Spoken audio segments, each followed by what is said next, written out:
কি করছো তুমি? একটা ফুল দিবা আমাকে? কত করে এটা? ছেলেটা আর যাই হোক, যেভাবে তোকে প্রোটেক্ট করছে, আমার মনে হয় না এটা শুধু ডিউটির মধ্যে সীমাবদ্ধ। কারো প্রতি কারো মায়া না থাকলে কেউ নিজের জীবন বাজি রেখে কাউকে এভাবে বাঁচায় বল? নাও, এটা তোমার জন্য। কেন ফোন দিয়েছো আমাকে?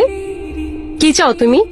এখনো রেগে আছিস আমাদের দিকে? ভুল বুঝছিস তাই না? আমার মনে হয় কি বাবার কোনো পুরনো শত্রু ছিল হয়তো। আমি মনে হয় খুব ভালোভাবে বুঝতে পারছি আসল শত্রু কারা। মা, তুই বাড়ি ফিরে আয়। ঠিক আছে, আমি আসতেছি। এই তো আমার বোন চলে এসেছে। তুই শুধু শুধু কিন্তু ভয় পাচ্ছিস।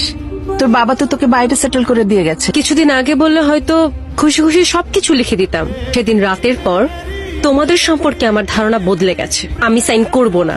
ভালোই ভালোই সাইন না করলে কিভাবে করাতে হয় সেটা আমার ভালোই জানা আছে। আর এক পাও সামনে না। কত টাকা দিয়েছে তোকে? দ্বিগুণ দিব। সরে যা এখান থেকে। তুই হয়তো টাকা দিয়ে দুনিয়ার সবকিছু কিনতে পারবি, কিন্তু বিশ্বস্ততা না। যেই ময়দানে মালিকের জন্য বুকে গুলি খেয়ে লড়াই করব, সেই ময়দানে তোর মতো কাপুরুষ এক সেকেন্ডও টিকবে না। তাও করিস না। এই ছেলে, তুই কি আমাদের হুমকি দিচ্ছিস নাকি? হ্যাঁ, যাদের কিছু করবার ক্ষমতা নেই হুমকি দেওয়া তাদের কাজ।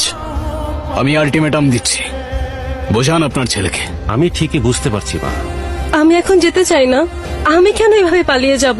এটা পালানো নয় ম্যাম, রণকৌশল। লড়তে হলে সবার আগে বেঁচে থাকতে হবে, টিকে থাকতে হবে। যদি তোমার বাবার সাথে কিছু হয়েই থাকে, আমি মনে করি তোমার জন্য না হলেও তোমার বাবার জন্য এখান থেকে চলে যাওয়া উচিত। এখানে আমি তোমার পাসপোর্ট আর এয়ার টিকিট রেখে যাচ্ছি। খালেদ তোমাকে এয়ারপোর্ট পর্যন্ত পৌঁছে দেবে। হ্যালো হ্যালো রিদিতা, হ্যাঁ আমি তো বল। এখনই তো রেস্টুরেন্টের সামনে চলে আয়, বুঝছিস? তোর বাবার মৃত্যুর ব্যাপারে আমি অনেক বড় একটা ইনফরমেশন পেয়েছি। কি বলছিস তুই? তুই একা আসবি, কাউকে বিশ্বাস করা যায় না, এমনকি তোর বডিগার্ড কেউ না। আমি তো এখানেই আসছি। তুই কি স্পটে চলে আসছিস? হ্যাঁ আমি স্পটে আসছি। তুই কোথায়? আমি আছি। Hello hello